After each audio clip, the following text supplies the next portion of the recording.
किसान अपनी खेत में खेती कर रहा था, तभी एक महात्मा उसके खेत में आ गए और महात्मा आके बोले, भाई हमको कुछ भोजन प्रसाद पवाओ। किसान बोला, अरे महात्मा आए भैया, इनको प्रणाम करो। किसान ने उनको प्रणाम किया, प्रणाम करके महाराज उनको भोजन प्रसाद पवाया और कहा, महात्मा जी आप आए हैं, मुझे कोई गुरु मंत्र दे जाओ।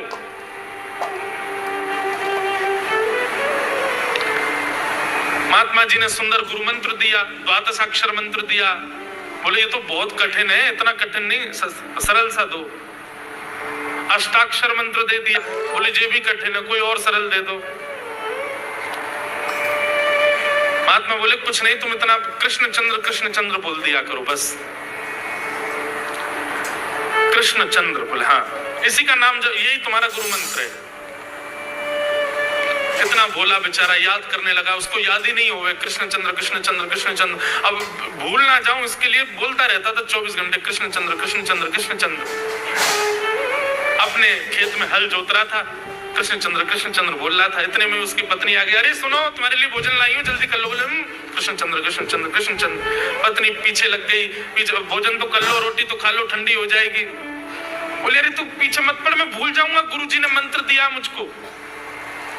पत्नी बोली, अच्छा एक काम करो, आप भोजन कर आओ, तब तक आपके नाम को मैं रट लेती हूँ, मैं उसको संभाल लूंगी, पर जैसे आप आओगे फिर आपको सुना दूंगी, आप कर लेना। बोले ठीक है। बोले क्या बोलना है? बोले कृष्ण चंद्र। पत्नी बोली ठीक है। अब कृष्ण चंद्र बोलने लगी पत्नी, कभी कहीं जाए कभी कहीं जाए, कुछ करे। वो कृष्ण चंद्र बोलते बोलते घसीटे चंद्र हो गया। लौट करके अपने पति के पास, पति बोल, हाँ वो मैं भोजन कर लिया, जल्दी गुरु मंत्र सुना दे मुझको, क्या था मैं तो भूल गया। बोले घसीटे चंद्र। वो उसी से ही हल जोतने लगा, घसीटे चंद्र घसीटे चंद्र घसीटे चंद्र। आकाश में वैकुंठ में बैठे हुए वैकुंठनाथ भगवान प्रसन्न हो गए और प्रसन्न होकर बोले, लक्ष्मी जी हम जा रहे हैं। बोले कहाँ? बोले एक किसान का उद्धार करने जा रहे हैं, उसको वैकुंठ लेके आएंगे। लक्ष्मी जी बोली, आपका अशुद्ध नाम बोल रहा है वो, आपका अशुद्ध नाम उच्चारित कर रहा है वो, और आप कह रहे हो कि इसका कल्याण करूंगा मैं। ठाकुर जी बोले, देखो नाम भाव कुभाव अनख आलसहु, नाम जपत मंगल दिश। नाम कैसे भी जपे कोई दोष नहीं है, बस भाव मेरे प्रति होना चाहिए। वो नाम भले ही गलत जप रहा है, लेकिन उसके हृदय में तो मैं ही हूं ना। और एक बात बताऊं लक्ष्मी जी आपको। बोले क्या? बोले ये घसीटे चंद्र अशुद्ध नहीं है, मेरा नाम है ये भी। बोले क्यों? बोले जब हम छोटे थे तो बाल लीला कर रहे थे ब्रज में, यशोदा मैया खूब नहलाती धुलाती और बढ़िया सुंदर श्रृंगार करती, लेकिन हम पूरे नंद भवन में गुटमुन चल चल के कभी नीचे लुढ़क करके कभी ऊपर गिर के सब माला तोड़ लेते, अस्त व्यस्त वस्त्र कर लेते, घुंघराले केशों की ऐसे भुज्जा बना लेते, ऐसा रूप बना लेते। यशोदा मैया बोली, आओ मेरे घसीटे चंद्र। सुबह कृष्ण चंद्र बना के भेजती हूँ, घसीटा चंद्र बन के आता है शाम को। तो बोले तब यशोदा मैया ने हमारा नाम रखो घसीटे चंद्र, तो इसलिए शुद्ध नाम है। तो ठाकुर जी के बहुत सारे नाम हो गए, कनुआ, गोपाल, गोविंद, माधव, कन्हैया।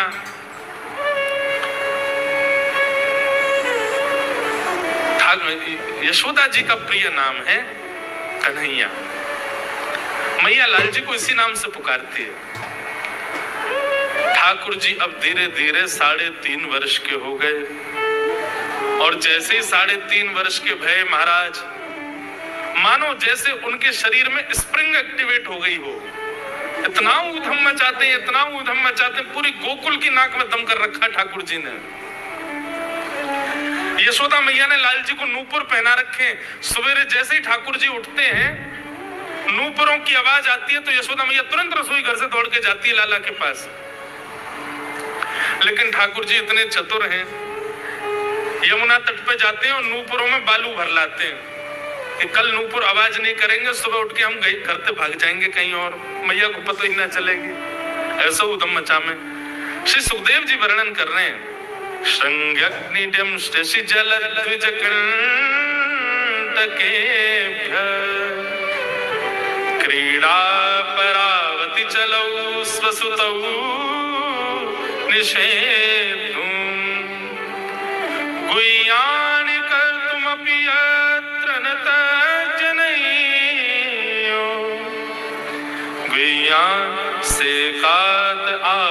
दुरलम मनसो नवस्थान। सुखदेव जी वर्णन कर रहे हैं, राजन अब ठाकुर जी वो लीला कर रहे हैं जिस लीला पर देवताओं को भी विश्वास नहीं हो रहा है। ऐसी लीला ठाकुर जी कर रहे हैं कि किसी को भरोसा ही नहीं हो रहा कि जगत नियंता जगदाधार ये कर सकता है। बोले ठाकुर जी क्या करते हैं? बोले ये मत पूछो क्या करते हैं, यूं कह रहे हैं क्या नहीं करते। जो माता पिता अपने बालकों को बहुत उद्यमी समझते हैं, बहुत बड़ी कृपा है ठाकुर जी की कि आपके घर ठाकुर जी जैसे उद्यमी बालक नहीं है। ऊधमों के सिरमौर हैं ठाकुर जी। कैसा उद्यम मचाते हैं? बोले श्रृंगी। नहा धो करके ठाकुर जी सवेरे तैयार होते हैं, सबसे पहले गैयाओं के पास जाते हैं। मैया कहवे लाला नहा धो के सबसे पहले गैयान को प्रणाम करवे जा, गैयान को स्पर्श कर फिर कछु करियो। ठाकुर जी गैयाओं को प्रणाम करने जाते हैं। जैसे देखते हैं कि कोई गैया बैठी है, सो ठाकुर जी कहें अरे अरे मैया या गैया को आलस आ गयो या को आलस दूर कर दूं। सो बैठी हुई गैया के ठाकुर जी सींग पकड़ लेते हैं और सींग पकड़ करके अपनी ओर खींचते हैं। दूसरी तरफ से सींग बलराम जी पकड़ लेते हैं। अब ऐसे सींग पकड़ करके ऐसे ऐसे गैया के सींग हिलाते हैं। अब बैठी रहती गैया थोड़ी देर तो कोई बात नहीं, जैसे जोर जोर से हिलाना प्रारंभ करते हैं सोई गैया खड़ी हो जाती है। और जैसे गैया खड़ी होती है ठाकुर जी लटक जाते हैं सींगों से। अब ठाकुर जी को तो बढ़िया झूला बन गया, गैया की सींगन पे झूल रहे हैं। थोड़ी देर तो गैया इधर से उधर ठाकुर जी को झुलाती रहती है, लेकिन थोड़ी देर बाद जैसे ही ठाकुर जी की पकड़ कमजोर होती है, गैया को पता चल जाए कि अब लाला गिरवे वार है। सो गैया भी इतनी चतुर कि वो गोबर में ही जाके खड़ी हो गए। ठाकुर जी के इन्हें आगे कुछ चल मैं गोबर में जाऊंगा। गैया कि ना अब तो मैं यहीं खड़ी रहूंगी, तुम गोबर में ही गिरो। और सोई ठाकुर जी को हाथ छूट जा, मैया मैया बचाइयो, देख जे गैया मुझको गोबर में फेंक रही है। अब मैया जब तक बचावे आवे तब तक तो लाल जी के हाथ छूट जाएं और ठाकुर जी गले गले तक गोबर के ढेर में जाके गिर जाएं।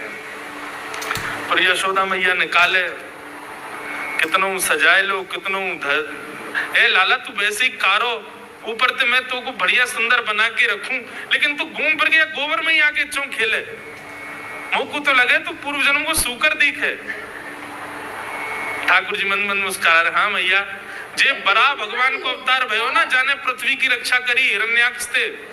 भैया बोली हाँ वो मैं ही तो हतो, मैं जय जय हूँ मैया, वो बरा भगवान ही जय जय, वही जय जय तेरे यहाँ लाला बन के आयो है। यशोदा मैया की बात ने मत बनाए कर, नेक नेक बड़ो है क्यों बोलो सीखो, ऐसी बात बनावे जय जय बोले अपने आप नावे धोवे है ना है मुंह पहुंचे ना है, मैं जय जय हूँ। ऐसी मधुर लीला ठाकुर जी कर रहे हैं। आकाश में 33 कोटि देवता ये लीला देख करके अपने नेत्रों पर विश्वास नहीं कर रहे। ऐसे मधुर ठाकुर जी। संगी अग्नि व्यंष्टि। एक दिन नंद भवन में गैया ब्याह गई। जैसे ही गैया ब्याई, ठाकुर जी जैसे गैया ब्याती है ठाकुर जी वहीं खड़े हो जाते हैं। और बंधुओं शास्त्रों में आज्ञा है कि गाय जब ब्याह रही हो, बछड़े को जन्म दे रही हो या बछिया को जन्म दे रही हो, उस समय गैया जो होती है वो दो मुखी हो जाती है। एक मुख तो सामने है और जब जन्म देती है तो बछड़ा या बछिया उसका मुख जब बाहर आता है तो दो मुखी हो जाती है। ऐसी दो मुखी गैया की जब आप परिक्रमा करते हो तो पूरे ब्रह्मांड की परिक्रमा का फल प्राप्त होता है। तो ठाकुर जी का नियम है, नंद बाबा की उंगली पकड़ के खड़े रहे, जैसे ही गैया ब्यावे वारी हो तो वाकू सहलाते रहे, जैसे ही गैया ब्यावे वारी हो, जैसे ही बछड़ा बाहर आवे सो ठाकुर जी वाकी परिक्रमा कर ले, परिक्रमा करके दंडवत प्रणाम करे, वाकू वाकी चरण रज को माथे से लगा में, और बछड़ा जन्म ले सो वाकू नवा में दुआ में वाकू अपने गरे से लगा में। एक दिन ठाकुर जी जोर जोर से रोने लगे। बछड़ा जैसे ही जन्म लियो बछड़ा ने, ठाकुर जी रोने लगे। नंद बाबा शांत करा में नहीं माने, बलराम जी ने शांत करायो नहीं माने। यशोदा मैया गोद में लेके बैठी, बोले लाला का भयो, तू रो क्यों रोए? बोले मैया मेरे संग बहुत बुरो भयो। यशोदा मैया बोली कहा भयो? बोले गैया के बछड़ा ने जन्म लियो। मैया बोली तो वाह बछड़ा को मैंने मुंह खोल कर देखो वाह के सबरे दांत ने करे आए, मेरे जन्म को 3 साल है गए अभी तक 4 ही दांत ने करे मैया। वो टूट जाए, दमष्टी रो रहे हैं अपने दांतन को, मेरे दांत चौना कर रहे सबरे, बाप बछड़ा के जन्म लेते सबरे दांत आ गए, मेरे दांत चौने ही आ रहे हैं। यशोदा मैया ऐसी मधुर बात सुन करके लाल जी को हृदय से पर झूठी झूठी कहती, मैया कहती लाला तू दूध ना पीवे ना, पूरे दिन मक्खन खावे, मक्खन चीकनो होवे, दांत निकले चिकनो है कि सुई पेट में चलो जाए, तो दूध पिए कर। कबहू बढ़ेगी चोटी मैया मोरी, कबहू बढ़ेगी चोटी। कभी अपनी चोटी पकड़ के रोते, मैया मेरी चोटी चौना भर रही। बलराम की चोटी देखो कैसी नागिन जैसी चोटी है बाकी, और मेरी चोटी कैसी है मैया, नेक सी पतरी सी। मैया बोल लाला तू दूध ना पीवे, दूध ते चोटी बड़े, बलराम में देखिए ऐसा जग भर के दूध पीवे। सो ठाकुर जी दूध को पात्र हाथ में ले में, अपनी चोटी खोल ले में, और फिर चोटी पकड़ करके दूध पी में, और दूध पीते पीते नापते रहे कितनी बड़ी भई की ना भई अभी। ऐसी मधुर लीला ठाकुर जी करते हैं।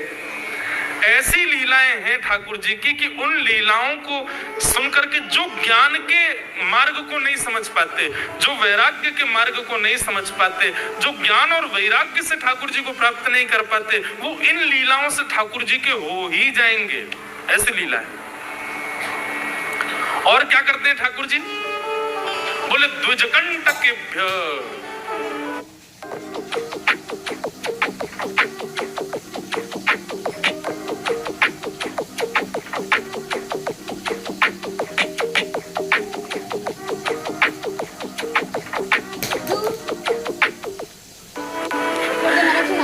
मधुर लीला है ठाकुर जी की। नंद भवन से सुबह सुबह निकल जाते हैं, और राह चलता कोई भी हो अपरिचित, यदि वो साधु है, यदि वो कोई वैष्णव है, यदि वो कोई भजनानंदी है, तो ठाकुर जी उसके पास चले जाते हैं, और पास जाके पता क्या बोलते हैं, अरे तुम यहाँ डोल रहे हो? बोलो भैया कौन हो तुम? अरे जी सब बाद में पूछियो, हम तो यूं कह रहे तुम यहाँ घूम रहे हो, नंद बाबा तुम्हारी माँ बात देख रहे हैं, नंद बाबा तुम्हारा इंतजार कर रहे हैं। किसी से भी? बोले काय को कर रहे हैं भैया इंतजार? अरे आपके काजे यशोदा मैया ने 56 भोग बनाए हैं, और यशोदा मैया तो थाली सजा के बैठी है, आप घर जाओगे तब आपको प्रेम से प्रसाद पवाएंगे, फिर दक्षिणाओं देंगे। अरे जल्दी करो, देरी मत करो, जल्दी नंद भवन पहुंच जाओ। रोज 150 से 200 अपरिचित वैष्णव संत साधु नंद भवन आते हैं, और सब आकर के कहते हैं यशोदा मैया आप हमारी प्रतीक्षा कर रही थी, लाओ प्रसाद पवाओ। यशोदा मैया बोली मैं, कौन ने कही आपसे? बोले आपको लाला बोल रहा हूँ कि यशोदा मैया तो ये कह रही। यशोदा मैया जैसे तैसे पवा देती, दक्षिणा देती, रात में लाला से कहती चोरे लाला तू सबंते यूं क्यों कहते मैं प्रतीक्षा कर रही? मैया एक तो मैं अपने घर में सब तीर्थन को भेजता हूँ, ये संत महात्मा चलते फिरते तीर्थ है मैया, इनको जितना ऐसा कि अपने घर बुलाना चाहिए, इनको प्रसाद पवाना चाहिए, या हमारे गोकुल में आवे वाले सब संतन को खोज खोज के मैं तो तेरे पास भेजूं, ताकि तू ने रसोई घर में लगेगी, भोजन प्रसादी बनावेगी और बढ़िया संतन को पवावेगी, तो तेरे घर में सबरे तीर्थ आ जाएंगे मैया। ऐसा प्रेम। एक दिन ठाकुर जी के अब मित्र बन गए। कौन है मित्र? मधुमंगल, श्रीदामा, तन सुखा, मन सुखा, धन सुखा, सुबल, ये ठाकुर जी के मित्र हैं। एक दिन ठाकुर जी अपने सब मित्रन के संग बैठे, और मित्रों के संग बैठे हुए ठाकुर जी बोले भैया कल से हम लोग सब यज्ञ करेंगे। मधुमंगल, श्रीदामा बोले क्यों लाला यज्ञ क्यों करेंगे? अरे नंद बाबा रोज अग्निहोत्र करें, मैंने उनसे पूछी अग्निहोत्र करवे ते कहा हुए, तो नंद बाबा बोले अग्निहोत्र करवे ते मन चाहिए वस्तु प्राप्त हो जाए, अग्निदेव प्रदान करें। ठाकुर जी के सब सखा बोले लाला तू काय को करेगा अग्निहोत्र?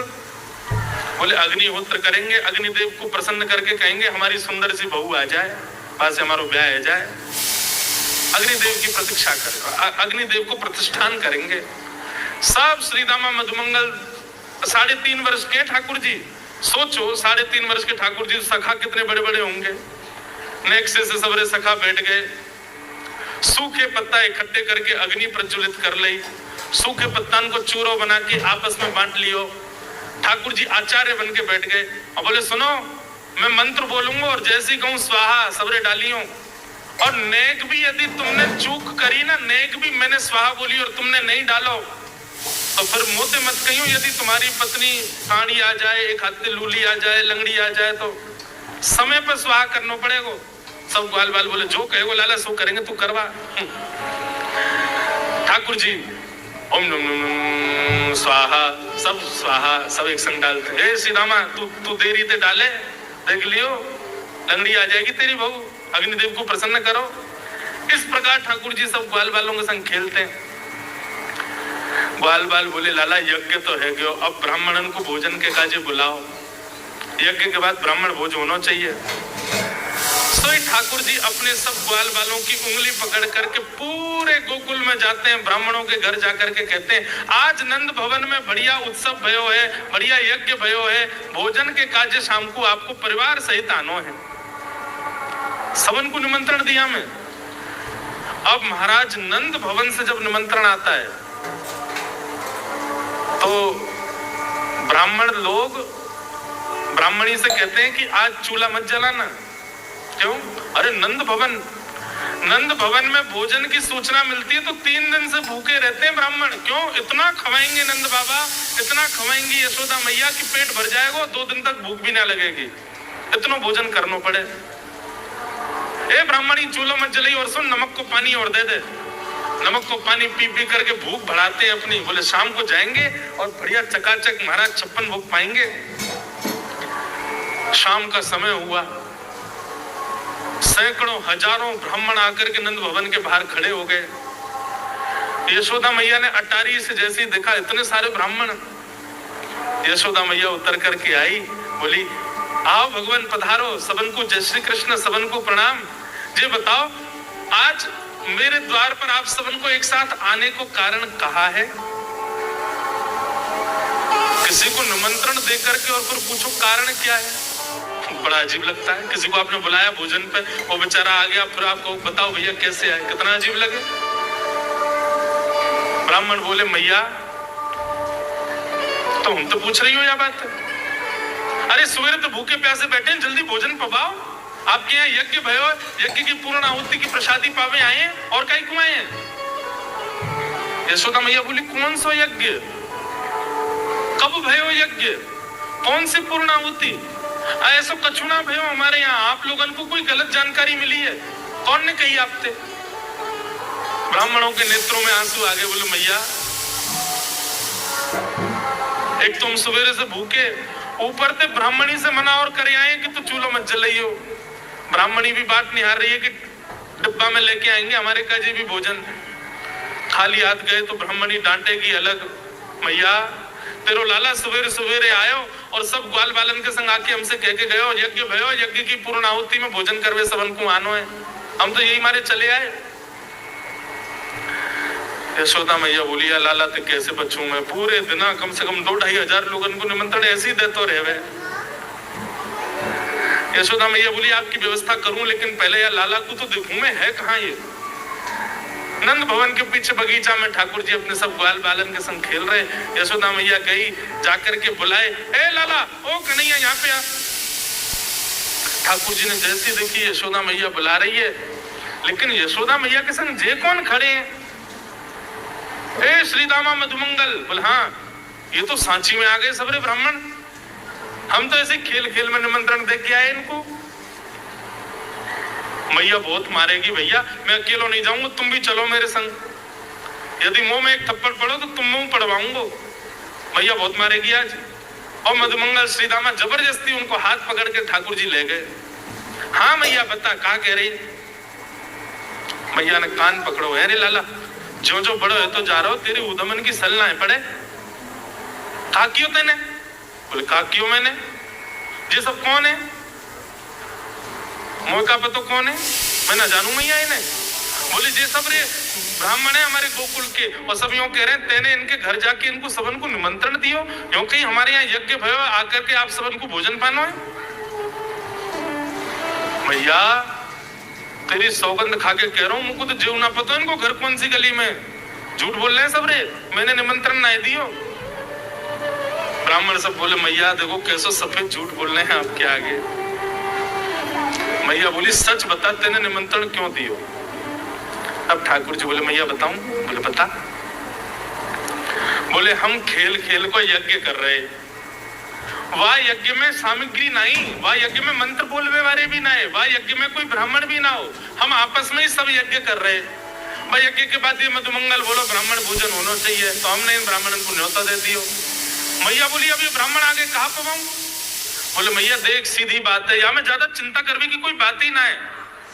जब बिना मंत्र के, बिना ब्राह्मणन के, बिना यज्ञ सामग्री के हमारा यज्ञ है सके, तो ऐसे ये भी खाली खाली दोना लेके बोलते हैं हाँ भाई रसगुल्ला बहुत बढ़िया बनो है, ये देखो ओ मोहन थार तो बहुत ही बढ़िया बनी है, सब्जी तो पूरी कितनी बढ़िया लग रही है, खाली पत्तल लगा दे, खाली दोना लगा दे और भाव से ये लोग भी पालेंगे है क्यों भोजन, भाव को यज्ञ भाव को भोजन।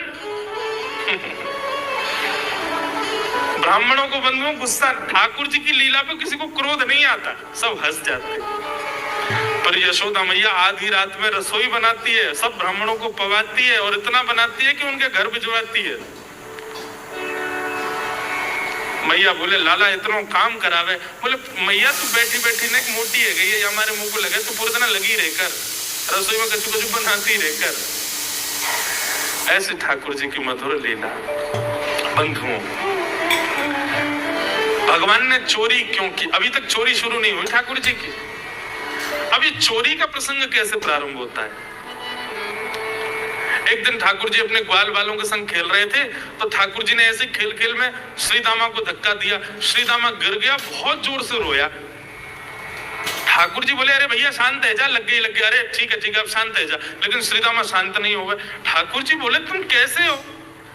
गोकुल में रहे में हम, गोकुल को मतलब है जहां हर घर में 1000 गैया, उसका नाम है गोकुल। इतनी गैयान को दूध घी दही सब हमारे घर में हो गए। अरे खा पी के ने बढ़िया अपनी शरीर को बनाओ, खेल खेल में लगती रहे, इतना रोवे को कहा मतलब है? तो श्रीदामा क्रोध में भर के बोला तू तो राजा को बेटा है लाला, तो को मक्खन खावे को मिले, घी खावे को मिले, दही पीवे को मिले।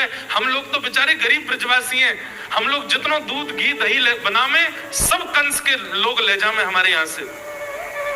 कंस ने ब्रजवासीन के ऊपर कर लगा रखो है, टैक्स लगा रखो है। कहा कि प्रत्येक ब्रजवासी को इतनो मटका भर के घी दूध दही सब मथुरा भेजना पड़े, हम लोग घर में ना रख सके, क्योंकि कंस के सिपाही जब आके हमारे घर की तलाशी करें, यदि इतने मटका हमारे घर को प्रसारित है, वहां से ज्यादा यदि हमारे घर में मिल गए तो मृत्यु दंड होगा हमारा। समझ रहे हैं बात?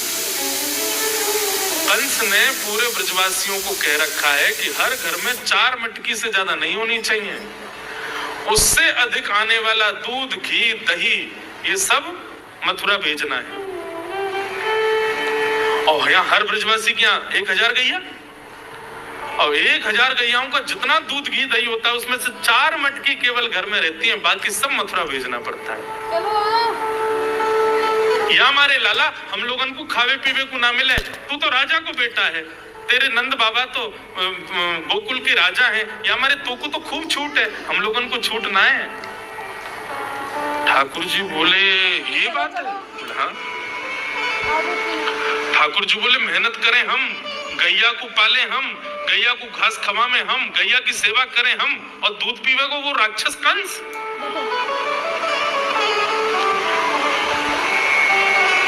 अभी तो मैं छोटा हूं, मेरी बात कोई माने को नहीं, लेकिन प्रलय तो अवश्य लानी पड़ेगी। और कैसे लाएंगे? बोले राजी राजी यदि मक्खन दूध दही नहीं मिल लो तो चोरी करके खाओ। हमारो ही मक्खन है, हमारो ही दूध है, हमारो ही दही है, लेकिन अभी हम बालक हैं, हम ज्यादा कुछ बोलेंगे हमारी कोई बात माने को ना। लेकिन ये सद वस्तु कुपात्र के हाथ में नहीं जानी चाहिए।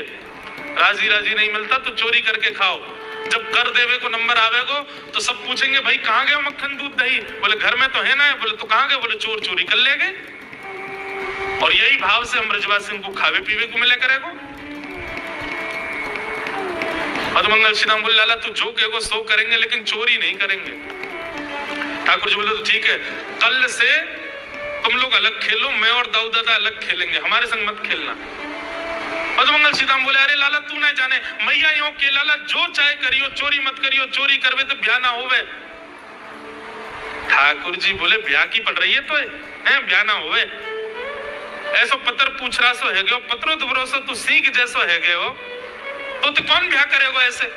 अरे ब्याह करना तो ने खाया ने पी ने बढ़िया गाल तेरे बढ़िया होंगे, शरीर ने बढ़िया होगा तभी तो ब्याह होएगा। अब भैया हमारी बात सुन लो, जितने अच्छे काम करने सब आज कर लो, कल से चोरी करेंगे, पूरे ब्रजमंडल में आतंक मचाएंगे, हमारो ही दूध घी दही है और हम ही चोरी करके खाएंगे। ठाकुर जी ने चोरी क्यों की? क्योंकि सारा गौरस बेवजह मथुरा भेजा जाता था और मथुरा से कंस पूरे भारत में वितरित करके खूब धन कमाता था। इस वजह से ब्रजवासी प्रताड़ित होते थे, क्योंकि गैया के लालन पालन में जितना खर्चा होगा सब करो ब्रजवासी। 4 मटका दही, अच्छा प्राचीन जब ठाकुर जी पृथ्वी पर पधारे तब कोई व्यापार नहीं था, ब्रजवासियों पर एक ही व्यापार था, 2 व्यापार थे, या तो घी बेच के, दही बेच के, दूध बेच के धन कमाओ, या फिर खेती बाड़ी करके अनाज बेच करके धन कमाओ।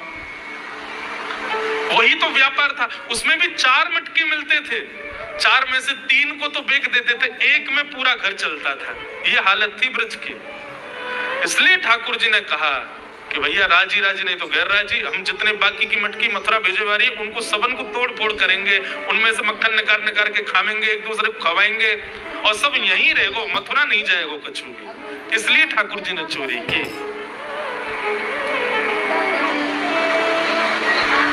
ठाकुर जी बोले प्रैक्टिस मेक्स मैन परफेक्ट। सबसे पहले प्रैक्टिस अपने घर में ही कर लें कैसे करनी है चोरी।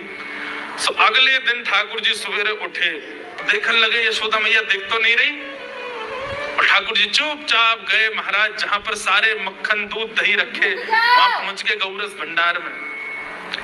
और गौरस भंडार में एक मटकी के ऊपर से ढक्कन हटाए करके जैसे ही ठाकुर जी ने हाथ बोर के पानो प्रारंभ कियो, सामने एक खंबा था, उसमें मणि लग रही थी। आज पहली बार 3.5 वर्ष की आयु में ठाकुर जी ने अपना प्रतिबिंब देखा, पहली बार अपने आप को देखा दर्पण में। बंधुओं, बच्चों को शीशा नहीं दिखाते, छोटे बच्चों को तो दिखाते ही नहीं, और 3-4 वर्ष तक भी बालक को अपनी शक्ल थोड़ी देखता है वो। अब इसके पीछे कारण बहुत सारे बताए जाते हैं, परंतु हमें तो लाल जी से मतलब, लाल जी का क्या है? ठाकुर जी ने जैसे ही प्रतिबिंब में अपने रूप को देखा, अपने रूप को देख करके ठाकुर जी बोले, हो तू भी आयो यहाँ चोरी करवे? अपने आप से ही बात कर रहे हैं ठाकुर जी। अरे मैंने कही तो हती अपने अपने घर में चोरी करनी है, तू दारी के मेरे घर में आगो चोरी करवे?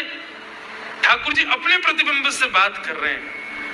अब गौरस भंडार में ठाकुर जी की आवाज गूंज रही थी और वो गूंजते हुए रसोई घर में जा रही थी। रसोई में मैया ने सुनी, बोले ये लाला कहां से बोल लो है? उठ गयो कन्हैया, मुझको पता भी ना चली, नूपुरन की आवाज ना आई। मैया दौड़ करके गई तो देखा ढूंढते ढूंढते गौरस भंडार में ठाकुर जी अपने प्रतिबिंब से बात कर रहे हैं। कितनी सुंदर झांकी है ठाकुर जी की। ठाकुर जी मक्खन पा रहे हैं, काम कर लेंगे फिर बोले अच्छा अब आ तो गए हो यहाँ पे, लेकिन सुन चुपचाप चोरी करके भाग जाइयो, मेरी मैया बहुत मारेगी तो को। बाकू यदि पता चल गई तू चोरी कर रहा है तो को उखलते मान देगी, मेरी मैया बहुत मारेगी, चुपचाप चोरी कर और निकल ले यहाँ से। ठाकुर जी चोरी की बात कर रहे थे, यशोदा मैया ने पीछे से सुनी, लाला ओ कन्हैया। ठाकुर जी घबरा गए, मैया कैसे आ गई? हाँ मैया, कौन से बात कर रहे हो तू? अरे मैया देख हमारे घर में चोर घुसायो है। अपने प्रतिबिंब को दिखा करके ठाकुर जी कह रहे, देख मैया हमारे घर में चोर घुसायो, जे चोरी कर रहे हो हमारे यहाँ के मक्खन की, तो मैया को पकड़वे आयो हूँ। नन्हे से रुक जाओ, देंगे, वेट करो। मैया हंस भी रही है और क्रोध भी कर रही, बोले अच्छा अभी हम चोरी कर रहे हो? बोले हाँ। चल याकू तो मैं पकड़ लूंगी, लेकिन जे बता तेरे हाथ में मक्खन कैसे लगो? तू तो याकू पकड़ भी आयो ना। अब मैया याकी मैं कहा बताऊं, तेने मेरे हाथ में पद्म राग के ऐसे ऐसे बढ़िया कंगन पहना रखे हैं, कड़ूला पहना रखे हैं सोने के।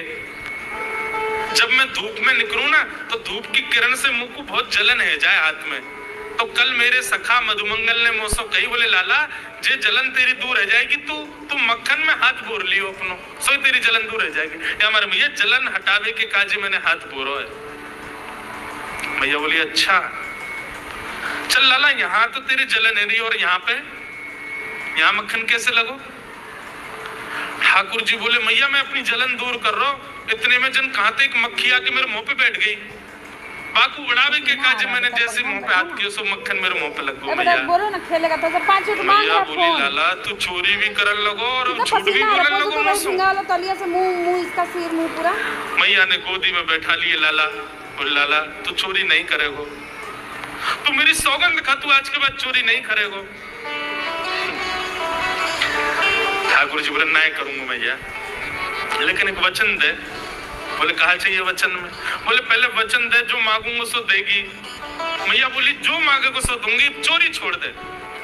बोले सौ खाऊं पर घर ना जाऊं मैया, अब ना करूंगा चोरी, अब ना करूंगा मैया।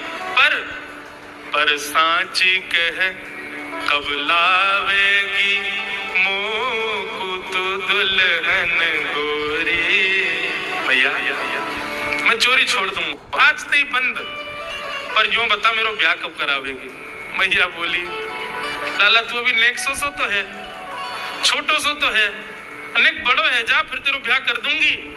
और ये ब्याह की तू कौन सिखावे तो को ब्याह की बात?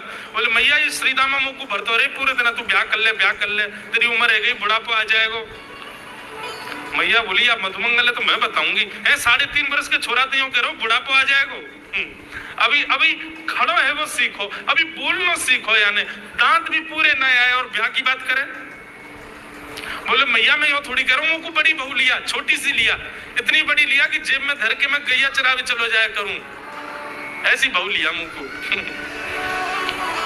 मैया बोली कैसी बहू चाहिए तो बताइए ने, और तू जाने बहू कौन थे के? मैया बोले हाँ मैं जानू। ठाकुर जी बोले मैं जानू मैं बहू कौन थे के? बोले जैसे नंद बाबा की तू बहू है ऐसी मेरी बहू आ जाएगी। बहुत मधुर लीला है, ऐसी ठाकुर जी लीला करते हैं। ठाकुर जी ने ग्वाल वालों से कहा भैया मिशन फेल हो गया, घर में तो चोरी नहीं कर पाए हम, अब दूसरे इनके घर में दावे बोलो। एक दिन महाराज ठाकुर जी का जब आतंक खूब बढ़ गया गोकुल में, सब गोपियों ने जाकर के मैया से शिकायत करी है। वत्सान मुंचन क्वचित समय क्रोश संजात हास, स्तेयं स्वाद्वद्धिपयः कल्पितैस्तेययोगैः, मरकान् भुक्षन् विभजति सचेन्नात्रिभान् दम्भिनत्ति, द्रव्यालाभे सग्रह कुपितो यात्रिपक्रोशतोकान्। सब गोपियों ने जाकर के मैया से शिकायत करी, बोले मैया अपने लाला को संभाल लियो, नहीं तो कावदना हम देख लेंगी और फिर हमसे मत कहियो कि तेने मेरे लाला से यूं क्यों कही। मैया बोली कहा क्यों मेरे लाला ने? गोपी बोली ये बस सुन लो और यूं बताइयो कहा ना करे तुम्हारो लाला। देख वे मैं 3.5 बरस को है, बाकी पेट में इतनी बड़ी बड़ी दाढ़ी है, बाकी मतलब ओ नंद रानी तेरो लाला जबर भयोरी, मेरी मटकी उलट के पलट गयोरी, नंद रानी तेरो लाला जबर भयोरी। जबर मतलब अब सुगड़ है गयो है, नेक बलवान है गयो है, सब जानकारी है या कुछ छोटो बालक मत समझियो। गोपियों ने जाकर के अपनी अपनी दुख दर्द सुनाए मैया को। मैया बोली अरे भैया मेरे लाला को मक्खन की कोई कमी थोड़ी है, मेरे लाला को दूध की कोई कमी थोड़ी है, मेरो लाला चाहे तो मक्खन से नहावे, दूध में नहावे, इतना मक्खन दूध दही मेरे घर पे, तुम्हारे यहाँ क्यों चोरी करेगो? अरे कई बार बालकन को अपने घर को भोजन बढ़िया ना लगे, दूसरे के घर को बढ़िया लगे, अगर बार ने तुम्हारे यहाँ की नेकात मक्खन खा लिया तो हम इतना रो क्यों रही हो? मैया आपको अपनो लाला बहुत सीधो लगे ना, हम बताएं कहा करे तुम्हारो लाला? बोले स्वयं खावे, हमको कोई दिक्कत नहीं, लेकिन यहाँ की एक पूरी मंडली है और पूरी रजिस्टर्ड मंडली है, बाल गोपाल चौर प्रचार प्रसार मंडल, एक घर घर जाके चोरी करते हैं। और मैया तुम्हें कहा बताऊं, जैसे ही कोई गोपी के नयो बालक होवे ना, तो तुम्हारो लाला पूरे मंडल के साथ आवे और वह लाला के सिर पे हाथ धर के, छोटे से बालक के सिर पे हाथ धर के बस 1 वर्ष की प्रतीक्षा, फिर तुम भी हमारी मंडली में आ जाओगे। पूरे गोकुल में भय है तुम्हारे लाला को। बोले स्वयं खावे, ग्वाल बालन को खवावे। मैया यहां तक भी बात समझ में आवे, ग्वाल बालन को खवावे, मरकान भूषण, यो नहीं कि नेकाद मक्खन बच जाए तो रहम करके हमारे काज छोड़ जाए, वाकू बंदरन को खवा दे। एक गोपी बोली मेरे यहाँ तो इतना मक्खन की स्वयं ने खा लियो, बालकन को खवाए दियो, बंदरन को फिर भी बच गयो, तो भी छोड़ के नहीं गयो। बोले नात्री भांडम भिनत्ती, फोड़ गयो मटकी। और बोले मक्खन को कहा कियो, बोले पूरे घर में लेप लगा गयो, वाको पूरे घर में पोंछा कर गयो मक्खन को। मैं और मेरी सास यमुना जल भरवे गए, सिर पे मटकी 2-3 मटकी रखी, बड़े अचक के हम लोग चल रहे, हमें कहा पता ही कि हमारे घर में मक्खन चीकने के लेप है गया। मेरी सास ने जैसे पहलो पैर रखो घर के भीतर, ऐसी रिपटी की आज तक उठ ना पाई है कि तुम्हारो लाला करे। नात्रिभंडम भिनत्ती। यशोदा मैया आश्चर्यचकित होकर सुन रही है, बोले ये नेक्सो लाला ये करे? बोले हाँ मैया। एक गोपी बोली मैया अगर चोरी करे तो दिक्कत, और यदि किसी कारण से हमने लाला को रोक दियो, चोरी नहीं कर पाए हमारे घर, तो हमारे रोने क्यों? बोले चूल्हा में से कोयला लेके आवे और वह घर के बाहर एक हवा बना जाए, और यूं के अब जब तक या घर से मक्खन नहीं मिलेगा या के घर के लोग भूखे रहेंगे, और इन लोगों को भोजन छुड़वाने की जिम्मेवारी हमारी। बोले कहा करे फिर? बोले मैया भोजन बनना होगो, चूल्हे पे भोजन रखो रहे, तो बाल बाल सब ताकते रहे कब भोजन बनने को समय आवेगो। जैसे ही कछु और काम करवे के काज गोपी ने उठ के जावे, तो कहो तो बाकी कढ़ैया में खूब सारो पानी डाल जाएंगे, सब्जी ना बन पावेगी, आटे में नमक फेंक जाएंगे। एक गोपी बोली मेरे यहाँ जो कियो वो तो कोई के यहाँ ना कियो होगो। बोले कहा? बोले मेहनादी निवास्तव, मेहनादी निवास्तव। क्या किया? बोले मैया 3 दिन तक प्रयास कियो तुम्हारे लाला ने, मेरे घर से चोरी नहीं कर पाए हो, तो टेढ़ी से नजर करके बोलो कल तेरे घर में सब लोग भूखे रहेंगे, भोजन ही नहीं बनेगा तेरे यहाँ। मैंने कहा लाला चल बात मत बना, भग जाए तो चल। और मैया माने वो कर दियो। बोले कहा कियो? बोले सवेरे सवेरे ब्रह्म मुहूर्त में हम लोग के उठवे से पहले तुम्हारो लाला आ गयो, और कोई पहले बंधुआ रसोई कोई अंदर कमरे में नहीं, चौक में ही चूल्हा, वहीं बैठ करके सब बनाते खाते। बाहर चौक में चूल्हा के ऊपर आके बैठ गए, अपनी धोती वोती उतार दी और सब वहीं कर आयो, मैं अनादि निवासता हूं। ये बात जैसे यशोदा मैया ने सुनी, बोले नहीं नहीं नहीं नहीं झूठ बोल रही हो, मेरो लाला ऐसा ना कर सके। परीक्षित जी कथा सुनते सुनते बोले जय जय सुखदेव जी, क्या ये सत्य है ठाकुर जी ने ऐसा किया? सुखदेव जी कहते हैं कुछ बातें सत्य हैं, कुछ गोपियां जबरदस्ती लगा के बोल रही हैं कि कहीं मैया डांटवे के काजे लाला को हमारे सामने बुला दे और हम लाला को दर्शन कर लें।